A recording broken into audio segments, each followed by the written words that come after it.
of the things I did was actually sent out a survey to all the residential providers who are listed on the CHP website as approved providers, and I asked them, first of all, are you primarily a DD provider, or you're primarily an elderly provider? I also asked them, how many people are you currently discharging because of bad rates?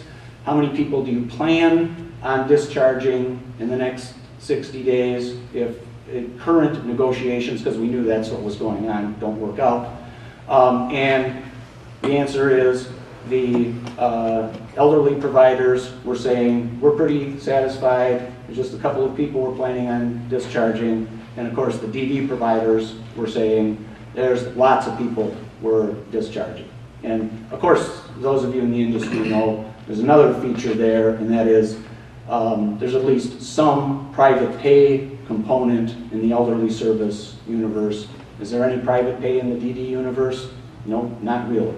And so every one of these rate cuts goes right to the bottom line if you're primarily a DD provider.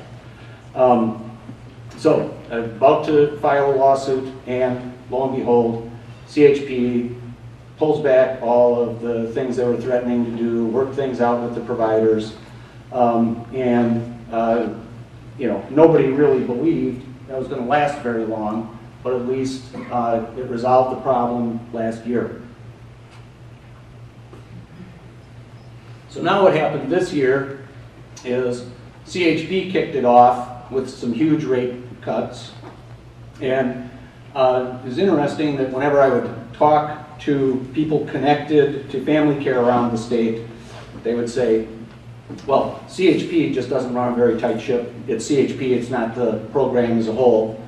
And then in the last month, Care Wisconsin started passing out some huge rate cuts, and then Northern Bridges, which is the way northwest corner of the state, passed out some huge rate cuts. And so our phone has been ringing off the hook.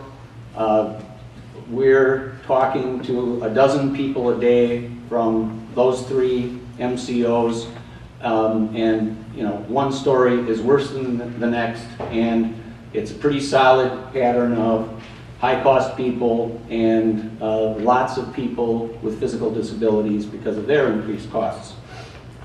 And so, once again, we're looking at the issues that we saw last year and trying to sort out what to do about it. And I can't imagine there's going to be any way out of this. I don't see those three MCOs saying, you know, once again, never mind, we'll just undo this all and hope that Pledl guy goes away. So I think there's probably going to be a lawsuit pretty soon. Now, one of the things that we saw as a pattern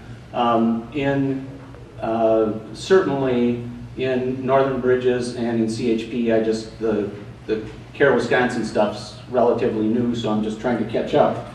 But it's a lot of the same issues around the evaluation process and the role of guardians, the role of people who know something about the individual, and that's frequently going to be the current care provider. And so we've just seen that over and over and over again.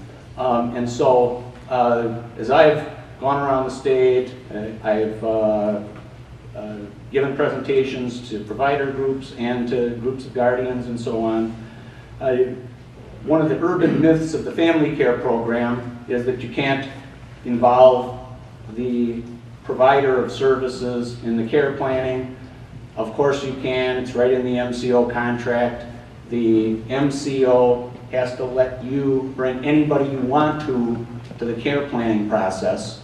And of course that's what we need to do to get some accuracy into assessments.